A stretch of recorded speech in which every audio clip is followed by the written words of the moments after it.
Gnanakone, the founder and president of Tamils for Justice, joins us now live from Los Angeles. Just how much faith do you have in a potentially independent, full-fledged investigation taking place?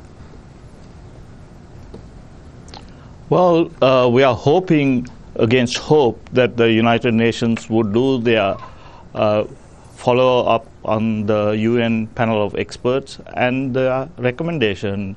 The UN Secretary General cannot abdicate his responsibilities and pass it on to the 192 countries. He should take positive action. But if the government denies any wrongdoing, as it has, and it has said that the documentary evidence that has been presented in that program that was broadcast by the British Channel 4 is fake, is there any potential for an investigation taking place if they're not willing to allow it to happen? Well, I mean, it's a joke asking the Sri Lankan government whether they would like investigations from the United Nations. UN didn't go asking Libya or Syria or Egypt or Tunis or in Israel and Palestine. The United Nations and the United States have a serious obligation which they need to fulfill. Why the United States is because the perpetrators, three of the perpetrators are U.S. citizens involved in the white flag incident and murder, as well as the United States UN Secretary General's Chief of Staff, Mr. Nambiar, was in the loop in communicating and arranging the surrender.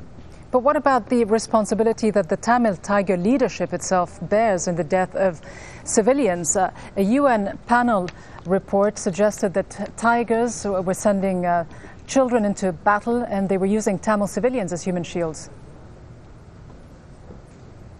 Well, we have said time and again, if that is true, that should be investigated. There has been no objections from the Tamil diaspora or the Tamil political parties of investigating these incidents. The people who are involved in the child recruitment are cabinet ministers, minister in Mr. Rajapaksa's cabinet. Karna, he is a UK felon, and the chief minister in the Eastern Province is Pillian, who are responsible in recruiting children, and HRW Joe Becker was embedded with Karna group in 2005. But when it comes to the accountability of the Tiger leaders themselves, many of them are now dead and well beyond the reach of justice.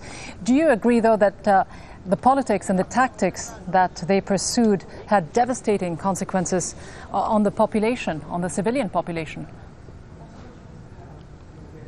Well, this is a 25-year civil war. There would not have been any LTT in existence if there was no race riots sponsored by the government, and that was the UNP government which sponsored and killed 3,300 Tamil civilians, much more than the 9/11 incident, and subsequently successive governments are involved in state terrorism and killing innocent civilians. And don't forget that LTT was trained and armed by India under Prime Minister Indira Gandhi and the Tamil Nadu Chief Minister M.G. Ramchandra from 1982 or 83.